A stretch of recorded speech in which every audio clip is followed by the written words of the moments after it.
ನಮಸ್ಕಾರ ಫ್ರೆಂಡ್ಸ್, ನಾನು ಶಿವಾನಂದ್ ಪಾಟೀಲ್. ನೀವು ನೋಡ್ತಾ ಇದ್ದೀರಾ ವಿಸ್ಮಯ ಭಾರತ್ ಯೂಟ್ಯೂಬ್ ಚಾನಲ್.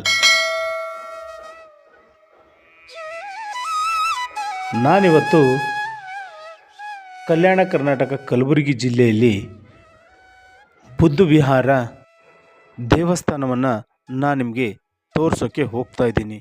ಈ ದೇವಸ್ಥಾನವು ತುಂಬ ಪ್ರಸಿದ್ಧವಾದಂಥದ್ದು. ಈ ಬುದ್ಧ ವಿಹಾರದ ವಿಶೇಷತೆ ಏನೆಂದರೆ, ಈ ಬುದ್ಧ ವಿಹಾರ ಮಂದಿರಕ್ಕೆ ಹೋದರೆ, ಅಲ್ಲಿ ಈ ಬುದ್ಧ ಮಂದಿರಕ್ಕೆ ಹೋದರೆ ಮನಸ್ಸಿಗೆ ಶಾಂತಿ, ನೆಮ್ಮದಿ,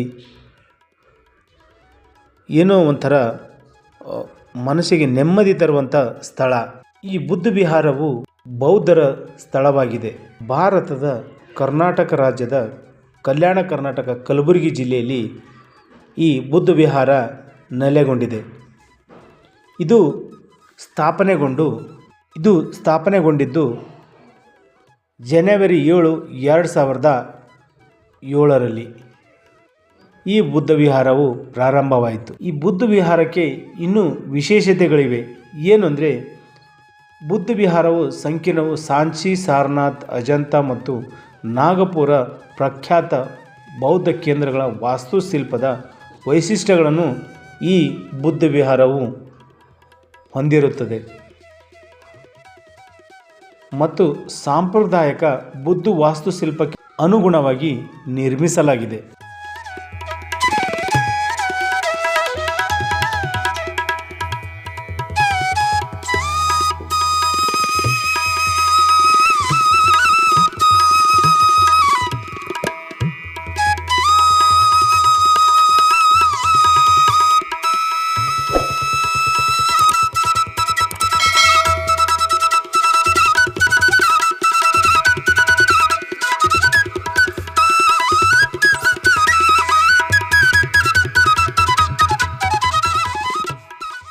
ಈ ಬುದ್ಧ ವಿಹಾರ ನೋಡೋದಕ್ಕೆ ಬೇರೆ ಬೇರೆ ಜಿಲ್ಲೆಗಳಿಂದ, ರಾಜ್ಯಗಳಿಂದ ಈ ಬುದ್ಧ ವಿಹಾರ ನೋಡೋದಕ್ಕೆ ಜನ ಬರ್ತಾರೆ. ಹಾಗಂತಾನೆ ಈ ಬುದ್ಧ ವಿಹಾರಕ್ಕೆ ಎಲ್ಲ ರೀತಿಯ ವ್ಯವಸ್ಥೆಗಳನ್ನು ಕಲ್ಪಿಸಿಕೊಟ್ಟಿದೆ ಈ ನಮ್ಮ ಕಲ್ಯಾಣ ಕರ್ನಾಟಕ ಕಲಬುರಗಿ ಜಿಲ್ಲೆ. ಬಸ್ ಸೌಕರ್ಯ ಆಗಲಿ ಮತ್ತು ಇನ್ನಿತರ ಆಟೋ ರಿಕ್ಷಾಗಳ ವ್ಯವಸ್ಥೆ, ಎಲ್ಲ ರೀತಿಯ ಅನುಕೂಲತೆ ಇದೆ. ಈ ಬುದ್ಧ ವಿಹಾರವು ಕಲಬುರಗಿಯ ಬಸ್ ಸ್ಟ್ಯಾಂಡ್ನಿಂದ ಸುಮಾರು 7 ಕಿಲೋಮೀಟರ್ ದೂರದಲ್ಲಿ ಈ ಬುದ್ಧ ವಿಹಾರ ಸ್ಥಾಪಿಸಲಾಗಿದೆ. ಈ ಬುದ್ಧ ವಿಹಾರವು ಸುಮಾರು 700 ಎಕರೆ ಜಮೀನಿನಲ್ಲಿ ಈ ಬುದ್ಧ ವಿಹಾರ ಮಂದಿರವು ಕಟ್ಟಲಾಗಿದೆ.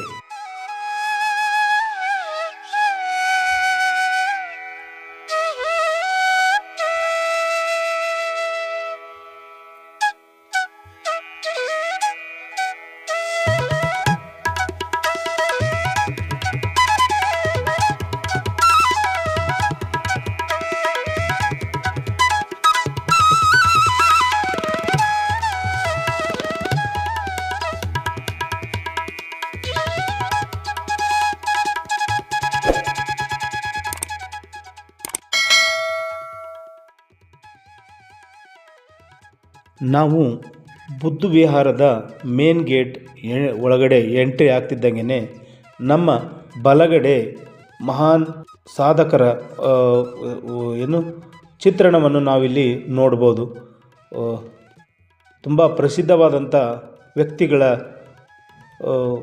ಅವರ ಒಂದು ಸ್ಟ್ಯಾಚು ಕೂಡ ಇಲ್ಲಿ ನಿಲ್ಲಿಸಲಾಗಿದೆ. ಅಂಬೇಡ್ಕರ್, ಸರ್ದಾರ್ ವಲ್ಲಭಭಾಯ್ ಪಟೇಲ್, ಇಂದಿರಾ ಗಾಂಧಿ, ಹೀಗೆ ಹಲವು ಮಹಾನ್ ವ್ಯಕ್ತಿಗಳ ಸ್ಟ್ಯಾಚುಗಳು ನಾವಿಲ್ಲಿ ನೋಡ್ಬೋದು. ತುಂಬ ಅದ್ಭುತವಾಗಿ ಇಲ್ಲಿ ಸ್ಟ್ಯಾಚುನ ನಿಲ್ಲಿಸಲಾಗಿದೆ. ಅವರ ಒಂದು ಮೂರ್ತಿಗಳನ್ನು ಇಲ್ಲಿ ನಿಲ್ಲಿಸಲಾಗಿದೆ. ಹಾಗೆ ಅಲ್ಲಿಂದ ನಾವು ಮುಂದೆ ಹೋಗಿ ಬುದ್ಧ ವಿಹಾರದ ಒಳಗಡೆ ಅಂದರೆ ಕೆಳಮಾಡಿಯಲ್ಲಿ ಎಂಟ್ರಿ ಆದರೆ ನಮಗೆ ಅಲ್ಲಿ ಧ್ಯಾನ ಕೇಂದ್ರವನ್ನು ನಾವಿಲ್ಲಿ ನೋಡ್ಬೋದು. ಧ್ಯಾನ ಕೇಂದ್ರದ ಒಳಗಡೆ ನಾವು ಹೋಗ್ತಿದ್ದಂಗೆ ಮನಸ್ಸಿಗೆ ಏನೋ ಒಂದು ಸಂತೋಷವಾಗುತ್ತದೆ. ಅಂಡರ್ಗ್ರೌಂಡ್ ಧ್ಯಾನ ಕೇಂದ್ರದ ಒಳಗಡೆ ಶೂಟಿಂಗ್ ಮಾಡೋಕ್ಕೆ ಪರ್ಮಿಷನ್ ಕೊಡದೇ ಇರೋ ಕಾರಣದಿಂದ ನಾವು ಅದನ್ನು ಶೂಟಿಂಗ್ ಮಾಡೋಕ್ಕಾಗಿಲ್ಲ.